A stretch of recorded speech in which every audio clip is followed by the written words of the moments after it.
Raya, raya, raya, raya, selamat hari raya. Kami ucapkan kepada satu dunia. Hai, Assalamualaikum dan salam sejahtera. Saya Nur Arisa Amani dan saya Dani Syifa. Kami wartawan cilik bersiaran langsung dalam Mutiara Channel. Hari ini Jumaat 28 Mac 2025, SK Tasik Mutiara mengadakan ambang Hari Raya Aidilfitri.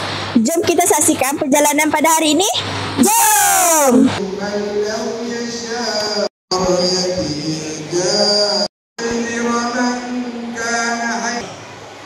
Tarikh Hari Raya Puasa jatuh pada 1 Syawal 1446 Hijrah. Syamsul anta badarun anta nurun fawqa nurin. Sekarang kita bersama dengan Puan Fazilah binti Hassan selaku Guru Besar SK Bandar Tasik Mutiara. Cikgu, boleh cikgu bagi sedikit ucapan Hari Raya? Okey. Assalamualaikum warahmatullahi taala wabarakatuh. Saya Puan Fazilah binti Hassan, Guru Besar SK Bandar Tasik Mutiara.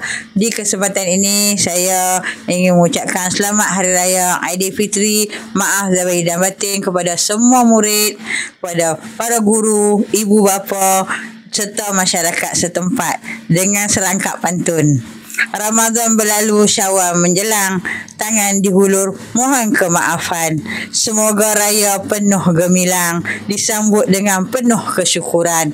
Pesanan saya yang terakhir, apabila pulang ke kampung, berhati-hatilah di jalan raya, ingatlah yang tersayang. Selamat Hari Raya, maaf zahir dan batin. Sekian, terima kasih. Terima kasih cikgu. Sama-sama. Ustaz. Ya. Selamat Hari Raya. Selamat Raya. Boleh tak Ustaz bagi sedikit ucapan raya? Selamat Raya. Assalamualaikum warahmatullahi wabarakatuh. Salam sejahtera.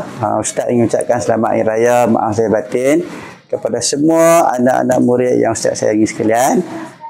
Berayalah dengan apa yang dituntut oleh agama kita. Mohon maaf kepada ibu dan bapa serta sanak saudara. Yang kedua, selamat Hari Raya kepada semua guru-guru SK Bandar Tasik Mutiara yang dikasihi sekalian. Kepada guru-guru yang ingin pulang ke kampung, berhati-hati semasa pulang ke kampung. Semoga keceriaan tahun raya tahun ini lebih bermakna kepada kita semua. Terima kasih.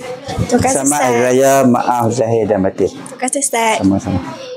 Sekarang pula kita bersama dengan Puan Nuranisah binti Yusuf selaku penolong kanan hal ehwal murid Sekolah Kebangsaan Bandar Tasik Mutiara. Assalamualaikum Ustazah. Assalamualaikum. Boleh Ustazah beri sedikit ucapan Hari Raya Aidilfitri? Boleh. Okey. Assalamualaikum warahmatullahi wabarakatuh. Saya Puan Nuranisah binti Yusuf, penolong kanan hal ehwal murid SK Bandar Tasik Mutiara, ingin mengucapkan selamat Hari Raya Aidilfitri, maaf zahir dan batin.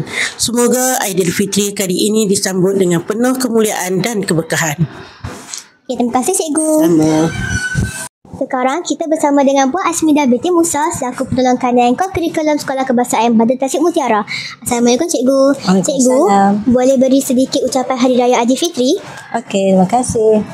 Saya, Cikgu Asmidah binti Musa, penolong kanan Kurikulum SK Bandar Tasik Mutiara mengucapkan selamat Hari Raya Aidilfitri, maaf zahir dan batin. Terima kasih.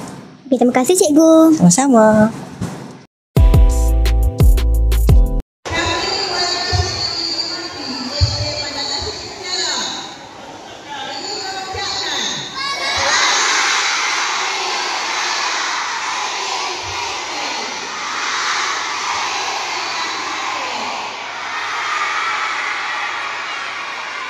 Kelas 6 Al-Farabi.